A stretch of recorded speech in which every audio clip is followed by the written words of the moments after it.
What's going on? Welcome to HDiiTV. You're now rocking with your boy.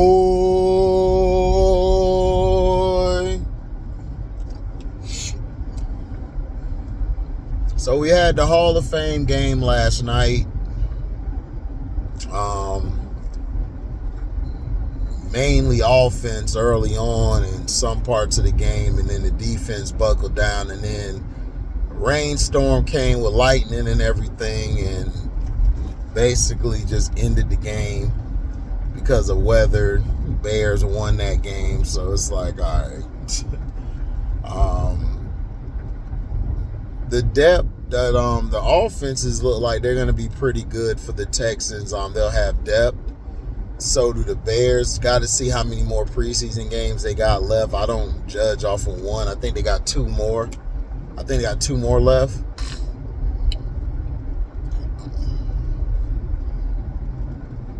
Maybe three or something. I'm not sure. I got to see. But the offense that they were running for the Bears seemed more open now. We'll see if Caleb is able to make the throws, be able to process the information, which is reading the defenses, reading the front sevens, helping with the blitz alignments, shifting the line, also reading what the secondary is trying to do. They're going to have a lot of disguises, making it seem like it's a 3 when it's a cover 4, making it seem like it's cover 4 when it's cover 6. All type of stuff. It's going to be all type of things, stuff he's going to have to go through. But the Bears look like they're going to have depth. When I look at the preseason game, I don't really care who wins or not. I look at the depth, the players, like how they play, like if their number is called. You had Enrique's brother out there for the Texans, I believe. He did pretty good toting the rock. He did okay. The running backs for both teams was okay.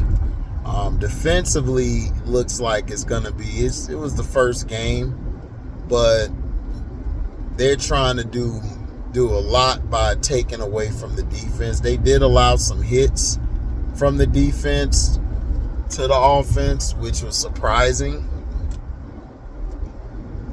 Now, the kickoff, everybody, if you've been watching the UFL, I've been watching the USFL and the XFL before they became the UFL, and they were doing that kickoff. They're using they're using both those leagues now combined to be the UFL. They're trying to use that to test a lot of their stuff, their product, like the game camera, like the overview and the underview. A lot of stuff from the camera they took from the XFL back in the day with Vince, and they transferred it to the NFL. And now what they're going to do is they're going to use the UFL just like they do just like the NBA do the WNBA. It's just going to be a league there that they're going to use, develop their talent. So like if they get a player, they can actually have the player work there. Work out there, build his game up, and then could come back to the league. But then what you might see down the line is you might see guys come out of college or come out of high school, go straight to the UFL to play, get some experience, and then go to the league in 3 years. That's what I would do. I could bypass the whole college stuff. I got to see if that's allowed. I don't know if that's allowed, but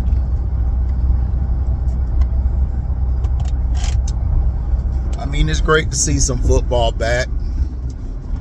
The tackling was kind of poorish, but that'll get better as time goes by. Practices go by. That stuff will be cleaned up and fixed. So you guys ain't got to worry about nothing. Y'all ain't got to worry about that. Y'all should be straight.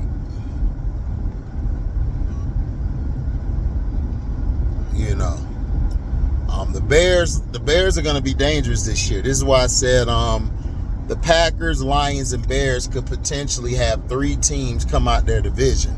they might be the toughest division this year outside of the AFC North and the AFC South. I still think the AFC North is slightly tougher than the NFC North because the Bengals, I think, are a better team than the Vikings. But I don't know, because the Vikings have a better defense. The Bengals have a better offense. So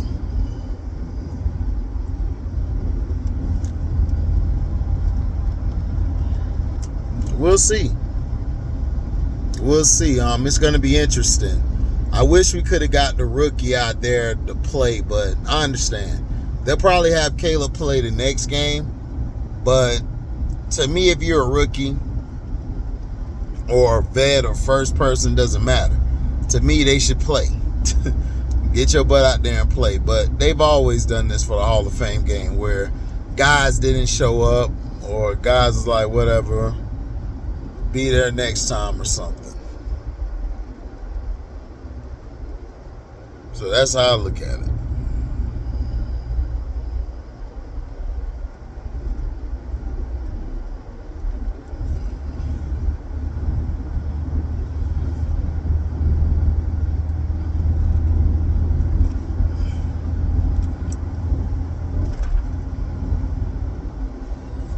In that division, Jordan Love could possibly be the best quarterback. Right now you got Goff, because, you know, Goff has been to a Super Bowl, even though he's lost.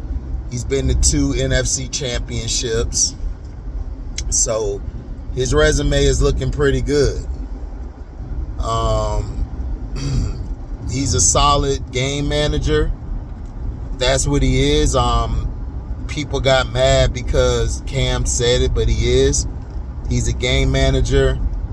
Jordan Love, to me, is a game changer. So is Caleb Williams. They're game changers. But that doesn't mean that the Lions, that just doesn't mean that the Lions are going to lose or anything. No. The Lions are going to be tough. The thing with the Lions, what they have to do is Dan Campbell at times has got to stay out of his own way. But last year really wasn't his fault. The problem was the receivers were dropping the ball in the second half. They were dropping passes galore.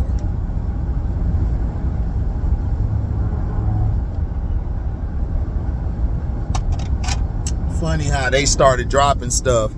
The Chiefs receivers started catching stuff. It's like, what? Whatever. It's a part of the game. It is what it is.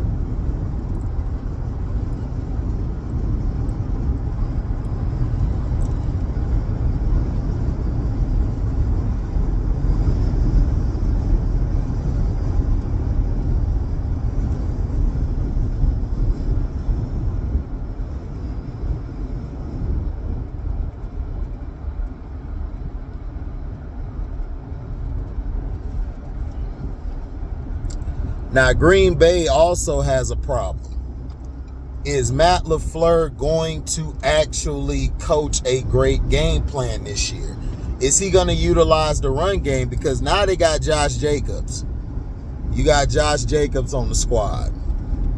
So you can't make any excuses not to run the ball. We saw last night the Bears and the Texans were running the ball. The Texans came out of I formation, or they ran a near set. What near set is, the fullback is on the same side with the tight end. Far set is when the fullback is away from the tight end. So they were in a near set, sometimes I formation, which is what I want to see. They got the tight end playing the fullback. Now the fullback has just been converted into a tight end.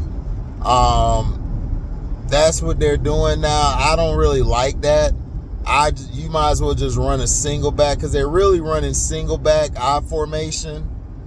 That's all they're doing, because it's one back there. You got a tight end. I think the Texans had a tight end, plus they had an extra fullback. I mean, I don't know why people don't get fullback. This is why the running backs are getting hurt. The fullback used to protect the running backs. That's why the running backs lasted so long. You know, that's why they lasted so long in the league. Because the fullback was taking on the blockers, taking on the hits. But in my opinion, if the Texans do that, as well as the Bears, and the Packers, if they can run the ball, man, they will be a dangerous team. Dangerous team. And I think it's going to happen. I think it's going to go back to people running the ball. I really think it is. Really think it is. And I think that'll help the product get better, because if you're not running the ball, man, your offense is going to be trash. That's just simple fact. You saw what happened to the Cowboys. They got rid of Zeke. Their running game went downhill. Tony Pollard was getting hurt and nicked up. I told everybody he's a combo back. He's a back who needs to play with somebody else, man. You know, and I kept telling people that.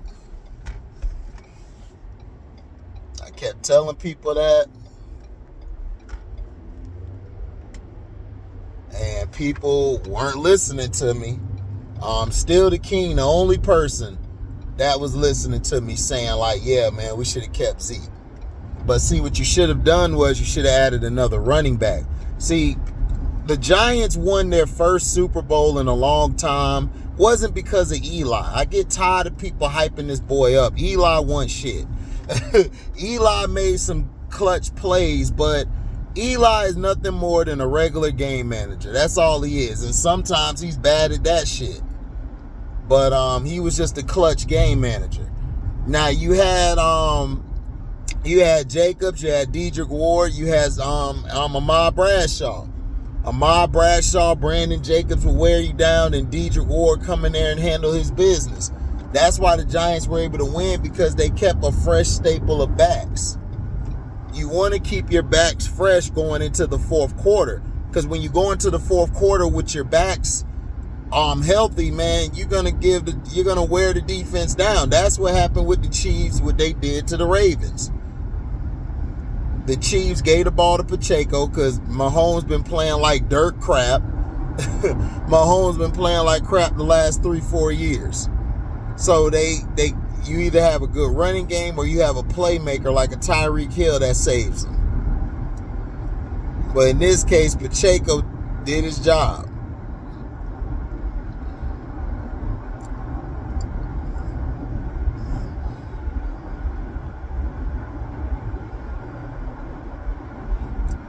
Now they've added Marquise Brown.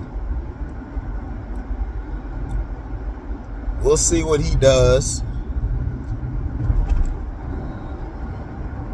And then they got the kid out of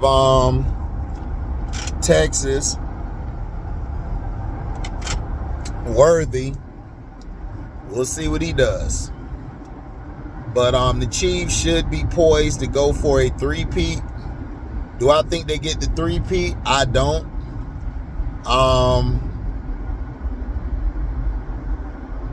I think they're going to be close, and I think they're just not going to be able to get it.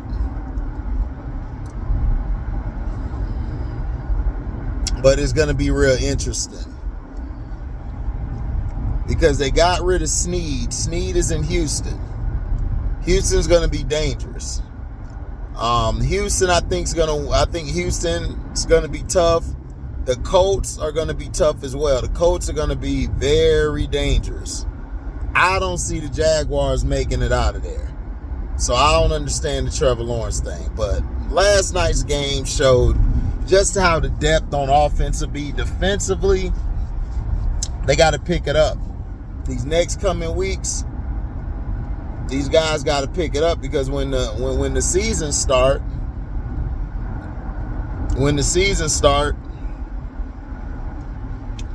it's gonna be long as hell. The season start is gonna be very long. Because if somebody gets hurt or go down and you ain't got nobody to step in, boy, it's gonna be tough. So right now, these next coming weeks, we're going to see who's going to be on the practice squads and who they're going to outright cut. We'll see. But thank you guys, man, for your love and blessings. Thank y'all for the support of the page. Make sure you like, comment, subscribe, share this. Hit that notification bell to select all to receive upcoming notifications. If y'all love what you hear, you can donate to the page by going to the description box, hitting that link to my Cash App, or donating on Zelle.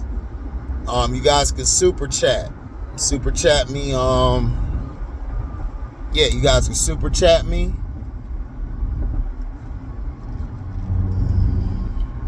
Or you guys, I mean, you can do it when we're live or premiere, or you guys can super thanks me. You know. Also, we got the merchandise. You know, you guys can go to the merch page. That's the Welcome to HDiiTV merch. You guys can buy you some, man. Go check it out. We're also on Rumble. Just dropped another video. I think it was yesterday or the day before, talking about the killing of the Hamas leader. Make sure you guys check that out on Rumble. Also, Patreon is $3 a month. I just dropped something on there, a couple new things on there. You guys will like it. It's only $3 a month. You guys can go to Patreon and type in Welcome to HDiiTV. Now, or you can find it in the description box. You can copy it and paste it to your URL. I think that's what you call it. Yeah. You know, that's about it. Shout out to Lobo, shout out to Casino for Life, Jose, Scrub, Leaf Diggy, the Mac Mizzle Show, who did it this time, Foodland Speak Sports, MDT Sports, One True Emperor, Bear Theater, Says Talk Sports, and Quita Love Sports. Check all those pages out. You know, much love to you guys, man. Y'all be safe. I am out. Easy.